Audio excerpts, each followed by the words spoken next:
So the question is, how can EMDR be used for OCD anxiety, especially within the context of the war?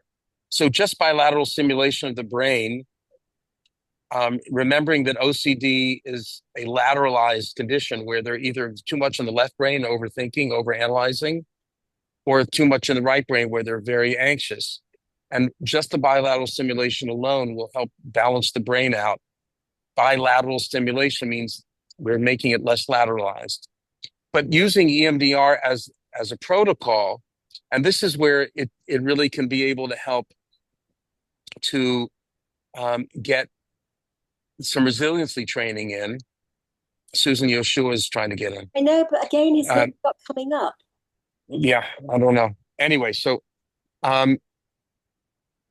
it's really quite, I don't say simple, but it's clear.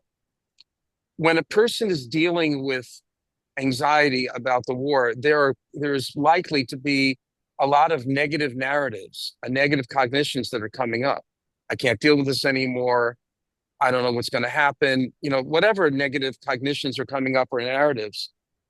And the goal here is to be able to help them, if you go through the protocol, but get to the point where you started the eye movements and they're getting into their left brain. And then you ask them, how would you like to reframe that in a way that would help you to cope with?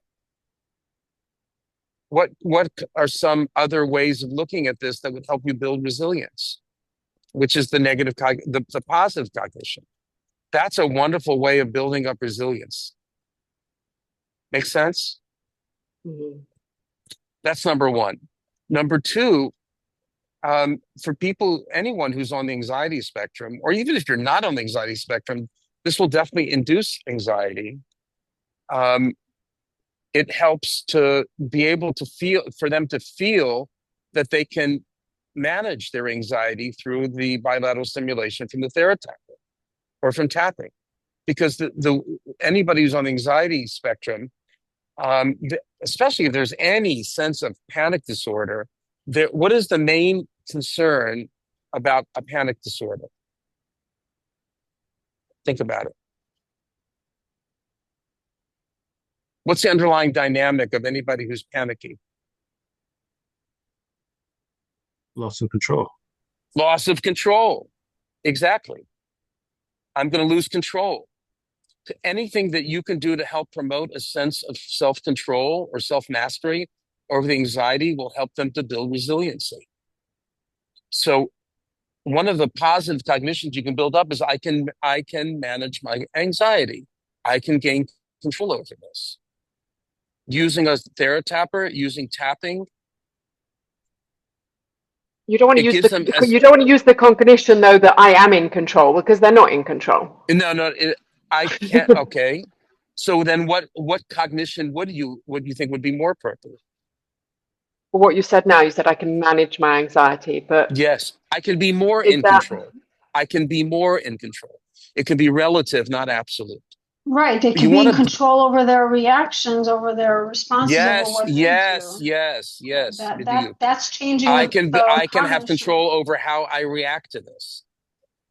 You're right, Britt. We're not in control. Yeah, I don't want someone to, part of the work I do is helping people, release control a lot of the time and trust and surrender. True. But I think it's important to differentiate. The situation is not under your control, but how you react to the situation can be more under your control. And that's how you build up resiliency. Right. Exactly. Mm-hmm. So I had a very interesting session today that I did do a little bit of EMDR on her. She, like, anxiety lives much in the future, and she a lot of times says she has a very big part that is searching for meaning and trying to who am I going to be, but it was focused more today on trying to gather my thoughts because I'm also really tired, that's the truth. And so basically it's a real, she feels the pain in her chest and in her jaw. She feels like she always assesses like her successes by other people's like what they feel and think. And it really goes back to childhood. Like first time she like, you know, like she was giving me a comparison, like first time you show like a little child like shows the drawing to the parent, like, you know, you expect or you want the parent to like, you know, be overjoyed, like share in their success and whatever it is. And she never really experienced that, you know, when she was young. And like she felt like they tried, but they didn't know how. They never came to her school stuff. They never came to whatever it is. Anyway, now she also does it to herself. Like she puts her needs last. She like makes herself very small, and so like there's like this desperation or this like complete like devastation when somebody says no to her, because she'll only ask for help if like she really really needs it. And anyway, the intention of the EMDR, like, so it was very nice that she like was really able to like answer in a very interesting way. She said like she wants to be able to um succeed like according to her own like measurements. And while we were doing the EMDR, like she was talking about you could really tell she was like thinking about it. She was talking about being creative with how she uses her time. Like this was like more like in the present, like she was becoming more in the present. She was saying like I want to be able to finish with my responsibilities in order to be able to see how I'm living, like to live now, to enjoy now. Like So what you're saying is that the EMDR was able to get her into the left brain to be able to access that kind of perspective, as opposed to I'm small, I'm weak, I'm right. overwhelmed. She was talking more about maybe going to because she was thinking about different ideas, and she was thinking about maybe going to dance or yoga. And then she also like was thinking about something else, calligraphy, but then she's like, no, but it's boring. And then she realized that it wasn't more boring, it was more lonely, and she needed to share with people. This was like bringing her back to the beginning. She realized, she's like, no, but I need to do something not alone. I need to share it with somebody, like the social aspect of it. So you And see how the EMDR can help people reprocess. That's really what this is all about. I want to share with you an experience that I had just this past week. I happened to be in Texas to testify for a custody trial, and I was a scholar in residence at a shul in Texas. And one of the talks I gave was on positive psychology and how to use positive psychology to build up resilience. And I want to share with you from a Torah perspective, from a Jewish perspective, and that could help in some of your patients who may be more spiritually inclined. And even if they're not, some of them I think you could try. So I call it the three Gams. Gamzu Latova.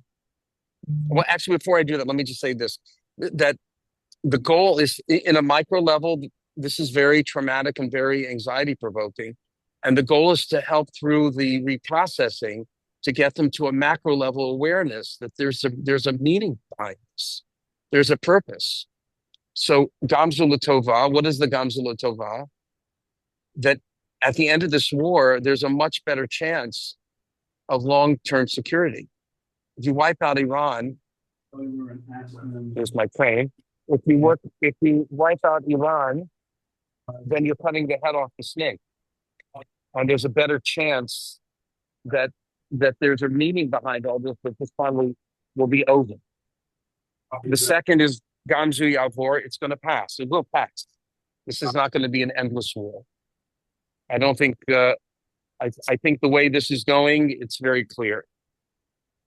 And Gamzu Min Hashamayim, that this is all, you can see that Yad Hashem is in play here. So I'm going to need to take a break now for about 5 minutes. Why don't you guys talk about what degree you think this could be useful for clients for yours?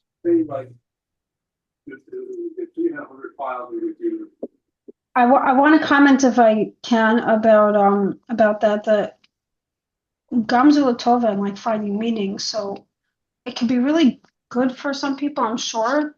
But for me, for specifically this client that I just mentioned,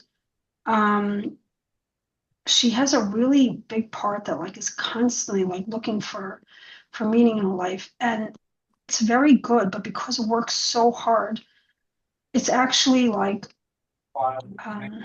overtaking in a way, like meaning like it's pressure, like it's a little hard to explain it, but it would I'm not sure how to explain it, but basically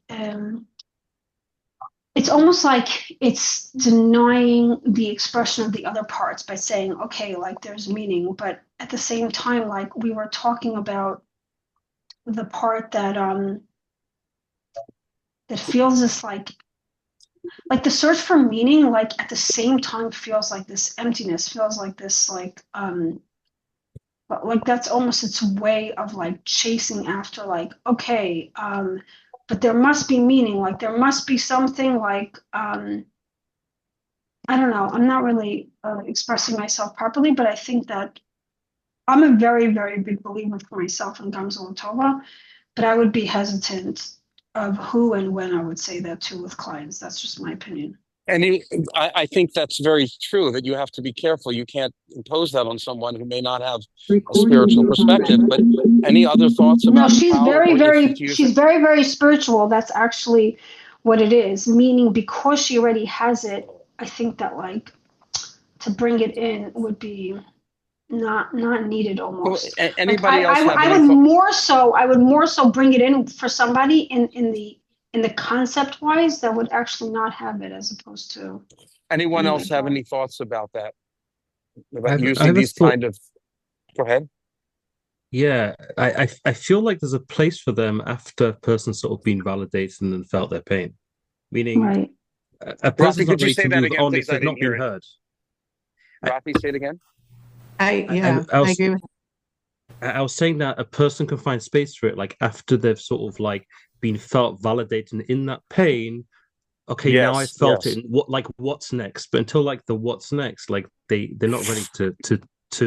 It's almost like escaping their pain sometimes, and that's not going to be helpful.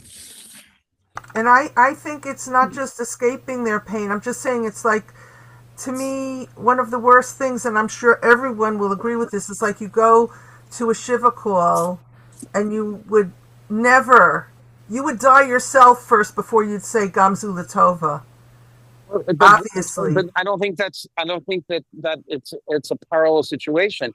There No, I'm is not a saying clear meaning behind this. There's a real, I'm not saying that it's a parallel situation. I'm just saying Gamzu Latova has its place, that there's meaning, but you have to make sure that it's not like almost a gaslighting of somebody. They're in their pain. It's not rational. And right now, that has to be, you have to be with them in it to some degree. I'm not saying sucked up in it, but I know that I'm just saying that there's this non ability to even put it into words, just the feeling. Because I recently on which was Shabbos Zachor that morning, I like had I just had a moment of so like not okay, and it wasn't like it would be time to tell me in that moment. Um, Almost anything other than I was sitting in shul. I was like feeling like I'm really not okay, and what I need is a hug. And so I whispered to my friend who was near me. I said, just please go out with me. And I needed a hug. I just needed to be grounded. I need a very physical, So I'm just saying, Gamzu Latova, it's a good sort of frame, and it could be useful, but it's not sort of an immediate reaction to somebody's pain, obviously.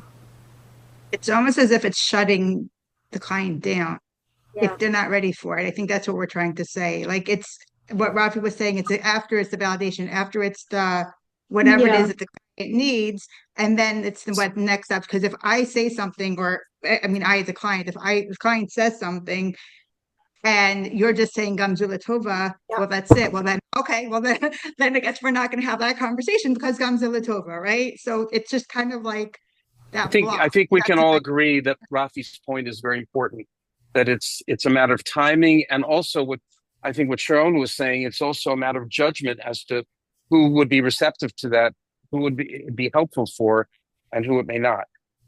And also how to say it, like meaning I might not say it in those words. I might like let's just say within EMDR, like we can ask or the self, you know, in IFS, we can ask like, well, what other perspective, like what other way could we look at this war? Like, you know, like what, like let's Maybe just if you say it's ask what somebody that if would be if scared of what would be happening, you know, destruction or whatever it is. Okay, so what is are the other yeah. options, you know, like What about if you ask, is there a larger meaning to this? right, Open-ended like in a questions. question Open-ended mark, right, questions. in a question mark, Let it come from exactly. them. I agree with that. It's great. Yeah, Absolutely. It's Yeah. called spiritual bypassing, where you don't allow right. the feelings and you just jump It's into, empowering them to come it from, spirituality. if it comes from them, it's much, much more stronger and it's much more empowering and it's much more solid.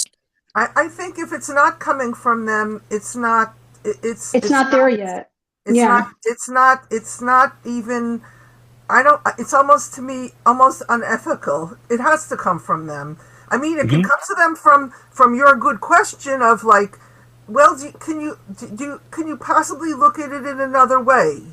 You know, can you what could you possibly see any bit of positive in this situation? Right. I want to give an example. I think so, I don't know about in a therapy situation, but sometimes my son at the moment has just been moved out of being a combat soldier, and he's been told for 8 months he needs to go and train other soldiers, and he's absolutely gutted. His friends have gone into Lebanon, and he can't see a positive in it. And I tried to say to him, you know, I hope one day you'll be able to see why all of this needed to happen. And, you know, I don't know whether that's something suitable to say in a therapy situation, but sometimes they can sort of an opening that one day they'll understand why something happened for them. I want to offer this up and see how you feel about it. I think that when a person is in a anxious or negative space, and we can start with that and hold space for that and acknowledge it, and then transition to EMDR using that as a negative cognition. And then once they're in their left brain, I think then you can ask them when you're inquiring about a positive cognition, is there another way to look at this from a big picture? Is there any meaning to this? Open-ended, and see what comes from them, because as you've known, when you do the EMDR and they're in their left brain, they're able to have insights and perspectives they couldn't have when they were in their limbic system. So I think that's how we can incorporate EMDR in this process to be able to help them to access a perspective that they couldn't get otherwise. To what degree does that make any sense? Yeah. Yeah, I think that's what we were basically saying. I think that's what, Yes. you know, we were saying in different words. Yeah, but I'm saying, but make sure that you utilize EMDR as a resource to help them get into the processing centers of their brain to be able to put things in perspective. And maybe from there, they can start to see things from a perspective, because there is a big picture here. You know, it's, Shama. I wanted to say that I attended, I don't know if anyone else from this group is a social worker who went to Wurzweiler or whatever. Anyway, huh? Did you go to I graduated from Wurzweiler. No, but I'm saying, did you go to the conference that was like just before this war now? You know, just a few weeks ago. It was. So what happened there? It was all about the situation and being in the war, you know, being in Israel at this time and dealing with it all. And they had the most amazing presenters. And one of the people that presented was like very specialized in EMDR, whatever, and treatment of trauma. And he said, this is a guy who appears to be completely secular. And he said, you know, it's like along the way, he was in the army, like intermittently and getting degrees and whatever. And he hadn't realized that he had EMDR. His 4 or 5 year old child said to him or said to his wife, like, when is Abba going to be normal? And it was like a smack in the face to him, like, nothing's wrong. Well, obviously something's wrong with me. And then he talked to his therapist about it and he figured it out. And the reason that I'm bringing up this whole thing of this guy is that he was as secular could be. And he said that he discovered that there's some trauma that almost really can't be resolved, that the best you could do is resource the person.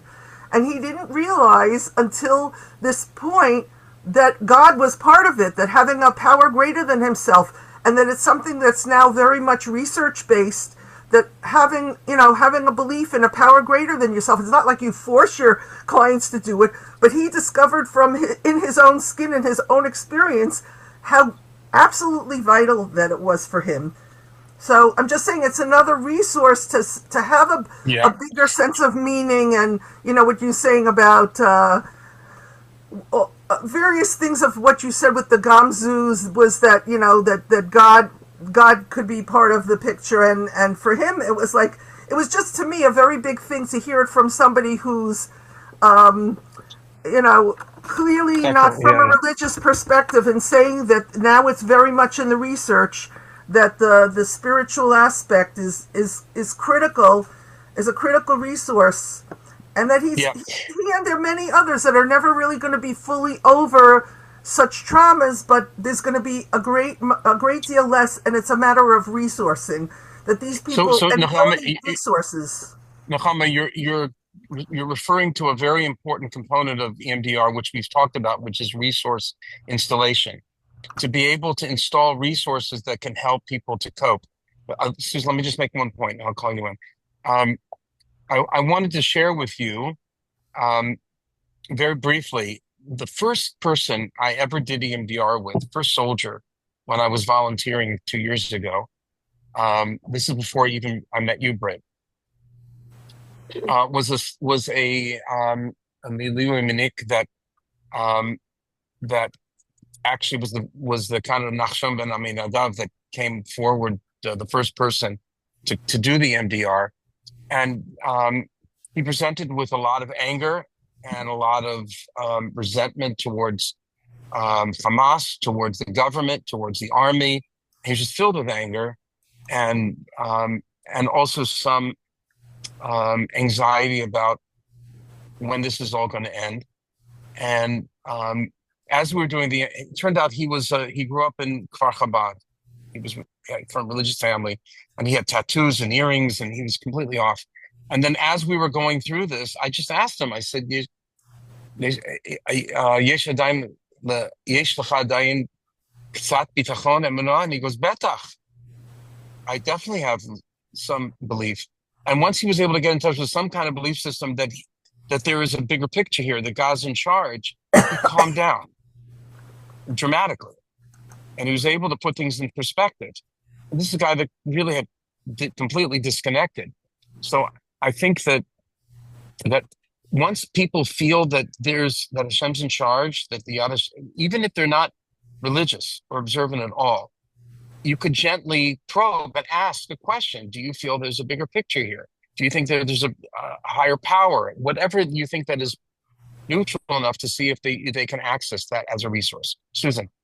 I was just going to say that actually that's what we do in our organization, because we have a team of chaplains and rabbis, a team of over 23 people who are able to actually answer spiritual questions. So if somebody calls our support line and they want to speak to a rabbi or somebody, a chaplain, a board-certified chaplain, then we can hook them up with somebody within a couple of hours, if not straight away, and they can actually speak to somebody on that level. And it makes a massive, massive difference to people's lives. When you're talking about Jewish people, whether they're connected to Hashem or not, sometimes they just need to have that connection. They need to be able to speak to somebody who can give them that connection. It's vital. It's very, very important. That's why we have. It's a very important resource to avail yourselves of. Yeah. So keep that in mind, please. I'll send you all the resources. Can I share? Anybody ever heard of the book? One quick. Anyone heard of the book No Atheists in the Foxhole? I've heard the title, but not read the book. Yeah, I also heard about it, but it didn't. You know what that? You know what it means? Yeah, Sure. sure. When the chips are down and you Absolutely. have Foxhole. Yeah. So even the most atheistic people will start to wonder. And this is where you can just gently probe and see if you can access that connection as a But resource. at what Somebody point in wanted the to say something. EMDR, at what point in the EMDR do you do the resource, what did you call it? Resource, Well, resource installation Sourcing. is really it comes from the positive cognition. You know, right. when they are able to access a positive perspective, you install it as a resource for them to hold on to. It's Right, really so it's an helping them to outgrowth. come up with the positive cognition, is that it? Right. But once they've come up with the positive cognition, you want to install it as a resource that they can draw upon and hold on to have a perspective that will help them cope with it and see things differently. Oh, so it's like That's at what the end resource when you're installation is. at the end when you're Yes. like wrapping up, when you're like Yes. Very good question, solidifying Sharon. it, when you're Yes. Thank solidifying you it. for clarifying that. That is the resource that you want to install. And there may be other things that come up afterwards. Like what you could ask a question, are there any other perspectives or things that can help you um, to cope with this or see this differently and see what comes up? Because once they're in their left brain and their processing centers are kicking in, you'd be surprised at what they come up with as positive resources. Then you want to, and then you say, well, stay with that. Let's try to build on that, and let them just move their eyes back and forth as a way of installing those new perspectives to replace the maladaptive negative cognitions that were driving their anxiety or anger or whatever it was. Make sense? Yeah. I actually disagree with you. There are atheists and that people do remain atheists. I've been in situations with somebody who Yeah. they lost two children simultaneously in the hospice, and neither of them had a belief in God prior to it, and afterwards they certainly didn't even want any connection to the thoughts. Yeah. No, that's true. It's true. There are people that But do remain atheist. yeah, Can I and can that's I what. share? Please. So as somebody who's not religious, I did used to be, but I am spiritual. Um, Meditative work opens you up to spirituality, and I would consider EMDR meditative work. So many people who have done plenty of EMDR will be opened up enough to a higher meaning and a higher purpose, whether they use the word God or not. So I think, referring to somebody as religious and therefore they're not going to not going to connect to this there are so many people, especially in Israel, who you would consider secular, but they definitely do believe and they do feel. Yes. Pardon, they feel something else. They might not use the word God or Hashem. And if they are doing something like EMDR or trauma recovery, trauma healing is, I always say trauma healing is the same as spiritual growth, because actually it opens you up, it opens your channel and your vessel to allow more light, to allow more of Hashem in. So people who are doing this kind of work are very likely at some stage to be able to identify with a higher meaning and to be able to zoom out and have a I think that's a different very perspective. important point, Britt. I think what Britt is saying is to be open to see if people can access a spiritual connection in a way that's meaningful to them. Yeah. As opposed to imposing our vessel or our way of connecting, to see how they can make the connecting in ways that are very creative, very out of the box, but it's meaningful for them. Yeah. And that's why it's important to ask them openly, how is there a way that you can connect this meaning? You don't have to mention spirituality. Is there any meaning behind all this? And see where that takes you. Yeah. So I have this client that because I know he does a lot of meditation work, and I'm sure he believes in something else. I had a conversation with him about what he believes in, and he doesn't believe in conventional God, but he definitely believes in more than this world. And so enough to know that he's got a bigger purpose, can see things from a different perspective. A lot of people might not use the word God or might consider themselves atheists, but they do believe that there's something beyond this physical reality, or there's something beyond life, or that we have a soul. Right. This is a general. This is a general comment, which I think is probably obvious. But when you're trying to elicit this type of resourcing, the more open-ended the question, the more effective it will be. Mm-hmm. You leave it very open and see where they come from, because the more close-ended it is, and the more specific, the more closed off it is, because you're projecting your own perspective. They keep it as open as possible. Yes, Sharon, go ahead. I very much appreciate what Britt said, and I completely agree with her, and what everybody else is saying. The client that I was talking about before, also about how she really is very spiritual. She also is, let's just say, quote unquote, not orthodox. She used to be religious. She's not now, but she's extremely, like, and I'm saying, like, in the sense of Hashem, in it, and very spiritual in the sense of like bitachon and whatever it is. But sometimes, like, especially when you know that somebody has it, that's what I was trying to say before. Like, it doesn't take away from her pain, and that's why also that's what I was trying to say about being cautious before. Like, it's even after they were validated, even after whatever it is, I always like make sure to say, even verbally, yeah, okay, so the meaning is there, but it's not canceling out the other part. It's not canceling, like, I talk about it. Like, I make sure to say, like, we want to hold on to both parts. We want to have meaning, but we also don't want to push away that pain and invalidate it. It's there, and it's there. The pain is there for a reason. The pain is sending you a message. The pain is, trying to protect you, or whatever it is, and it helps through the pain to understand the meaning.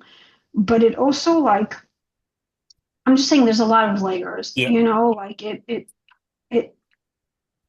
it's like different tracks, like it's not If always I could put on combining my into the DBT, same track.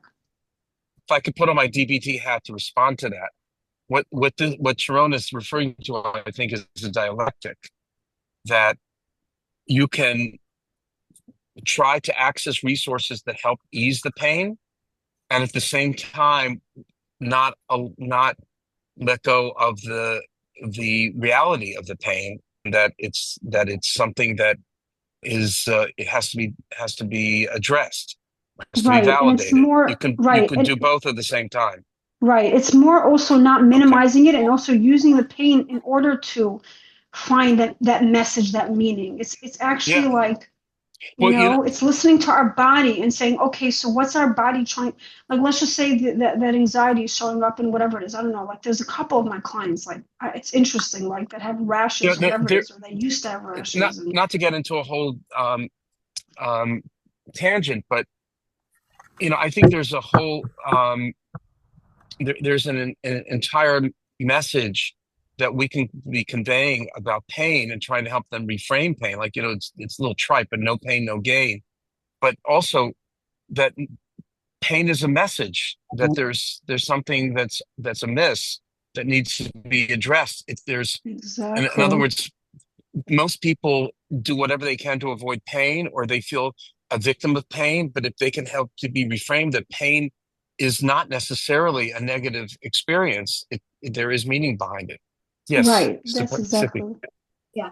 I want to share an experience on my own from my healing, because at one point I was in a wheelchair, and I was on all sorts of heavy duty pain medicine, because I had a chronic pain syndrome and fibromyalgia, all sorts of things. Okay.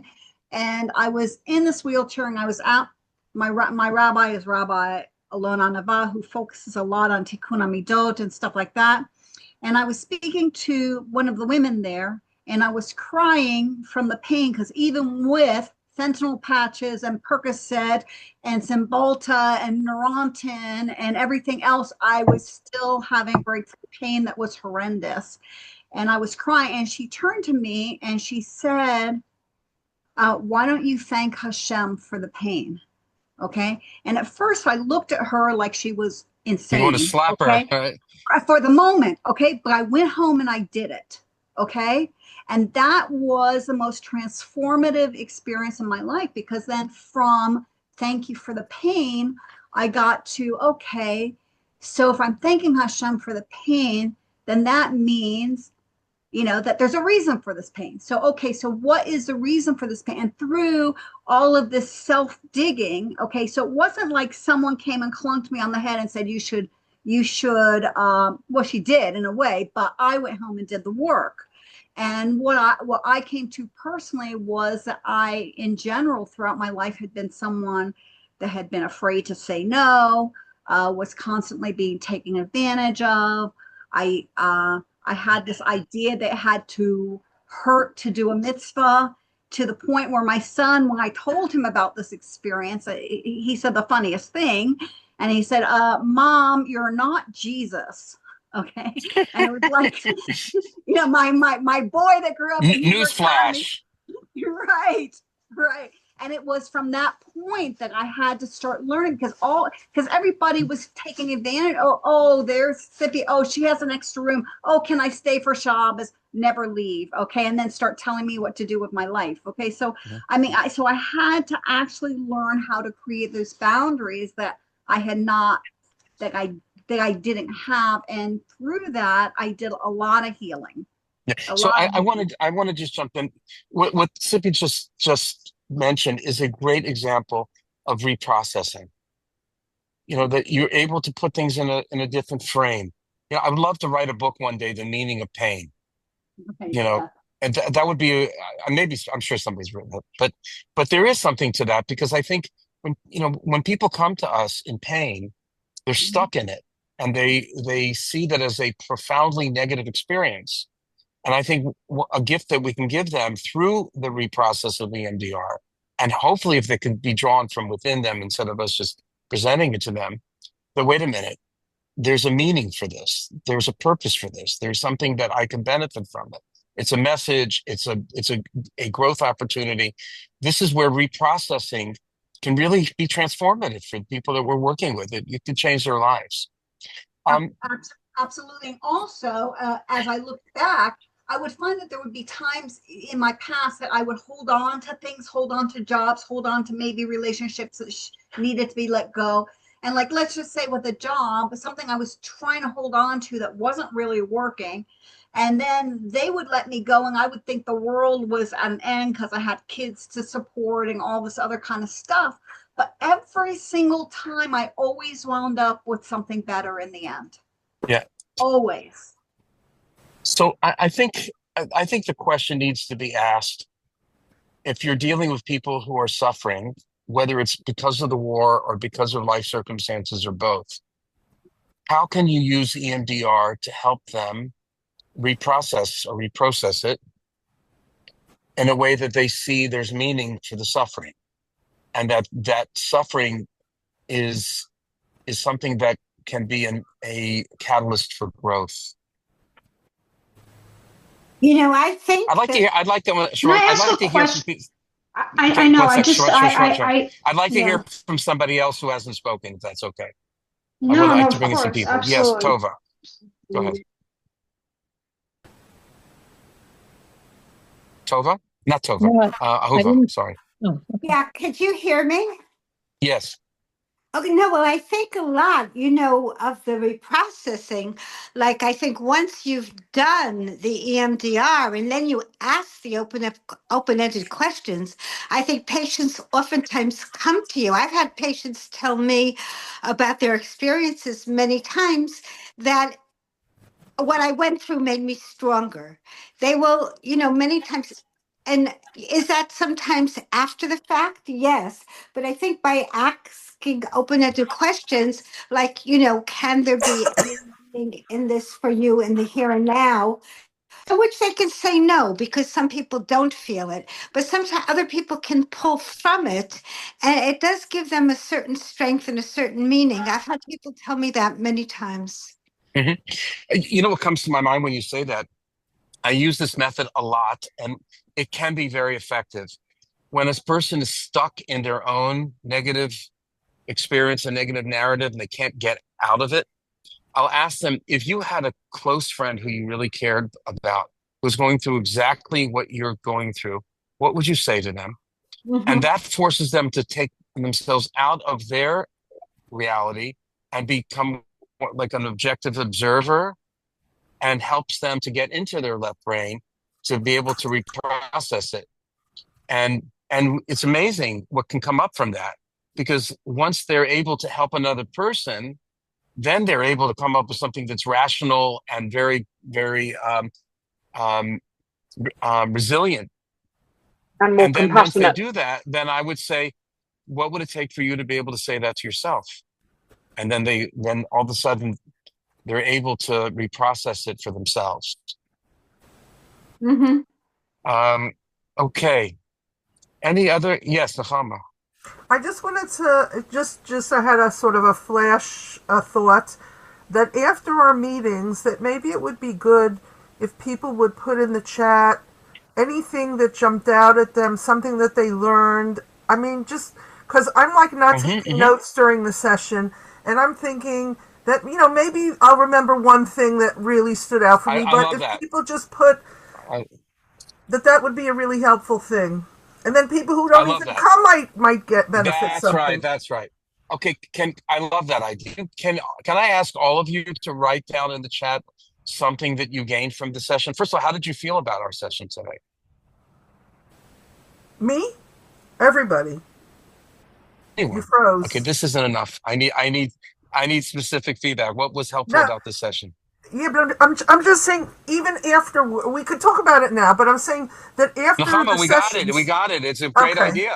Thank you. I just want to remind everybody that it is recorded as well. So you can always go back to the recording. I know, but honestly, personally, no, I think it's great that it's recording. But Avital, it's a great idea. Let everybody, if they can take on the responsibility of writing something that they gain from it, because for the people who aren't who didn't participate, at least they'll be gaining something from it. It'll be a good refresher. Anyway, I thought this was a very good session. I hope everybody stays safe and stays calm, and that you're able to be strong enough to help the people who aren't so strong. And Can I just ask a short question before we leave? Yep. I just want to also say I'm so sorry because you said I didn't say it wasn't a good idea. I was just reminding everybody that if we can do both. No, it's fine. It's fine. You're right. I'm sorry. No need to apologize. Go ahead. I have a client with a joint disorder that she has real pain when she's bumped into or things like that. And she has like a fear of crowds. But what's really very interesting is that it goes back to her childhood, the fear of crowds, not the joint disorder, the fear of crowds. And I haven't been able to yet, but I really want to do EMDR in her. It's a real condition. It got worse when she got like 2 concussions, whatever. Like it really disabled her. She's much better now than she was, but it affects her in so many ways, like socially, and because she acts weird, she moves in different ways, to avoid people possibly touching her. She has a cognition that people are doing it like a negative cognition that people are doing it on purpose. She knows that it's maybe not, but she feels she's had many different kinds of experiences. So I'm very interested to see how EMDR. What would you all suggest that she can do to help this woman? I've got a suggestion. Please. Often we need to complete an action that we didn't do in a trauma. This is like somatic work, where there was something that we needed to do. We needed to run, or we needed to move, or we needed to scream. And sometimes somatically we need to actually complete. And when you said joint disorder, I immediately started to think of elbows. And maybe she needs to do some somatic work, that's what you do in a crowd, is you shove people with your elbows. Interesting. By the way, it's so interesting that you're saying that, because this client goes to dance 4 times a week or 5 times a week. And I said to her, I said, wow, dance? I said, that is it with a partner dance or what? And a lot of it is. And she said it is very challenging. And at the beginning, especially when they didn't know her, now they know her more, whatever it is. But she loves it so much. And I was wondering with her, I said, I'm wondering together with you out loud. I'm like, maybe it's therapeutic, and that's exactly what you're saying. I think encourage her to do this movement. Right. To do this movement will help her to complete the action that she couldn't do while stuck in a crowd. That's a wonderful idea. Yeah. Listen, I love that. I have to get to a patient, but that doesn't mean that you have to stop. You can continue. I'm going to ask you all a favor. I know it sounds silly, but I was talking to Susan beforehand. I'll share. I'm going through a little bit of distress because I'm supposed to be going back to Israel March 25th. The next day, I have an upsharing of my great grandson, and I have a bar mitzvah of a grandson on Sunday, and I don't know I don't know if my flight's going to be canceled. All the El Al flights are canceled up to March 21st. So please, if you want to say tefillah that I can somehow make it to Israel, because I have no plans otherwise. Two of my kids and their families, all their tickets have been canceled. We were all supposed to be going to Israel for Pesach. So it's a bit of distressing, but I hope that I can make it. And if anybody has any ideas of how to make it to Israel, if the flights are canceled, I would appreciate if you could to send me a text. Well, you've made Aliyah. You live in Israel. You've made Aliyah, so you could claim that you're trying to get back. No. Odlo. Oh, The Aliyah okay. process has not been completed. It's almost there. I waited 6 weeks for the last apostille for the FBI, and then by the time it came, the window was closed. So I'm ready, but I haven't. I'm not considered no lay yet. Anyway, if I don't speak to you, not that it's any comfort to you. There are a lot of people in the same boat with you. I know. I'm not alone. I didn't know if it was appropriate to tell you Gamzu Latova and Gamzu Yavar. Oh, stop it! You're invalidating my feelings. You're invalidating my feelings, Sharon. I said I didn't know if it was appropriate. I'm joking. Stay in a positive mindset. Visualize it happening. See yourself coming. Stay in trust, and it will happen. I like that too. Take care. We'll talk after Pesach. Thank you, Norman. Thank you, everybody, for joining. Staying on, I guess. And I need to end the meeting now because I have another meeting straight away. So does Avital and so does Jackie. And I don't know if Sharon's coming in. So, but yeah, we have another meeting. So lovely to meet you all again. Everybody in Israel, please stay safe. And Britt, we should have a chat, okay? Be nice to get to know you. Thank you. All right. Yeah, you too. Bye. Thank you. Thank you.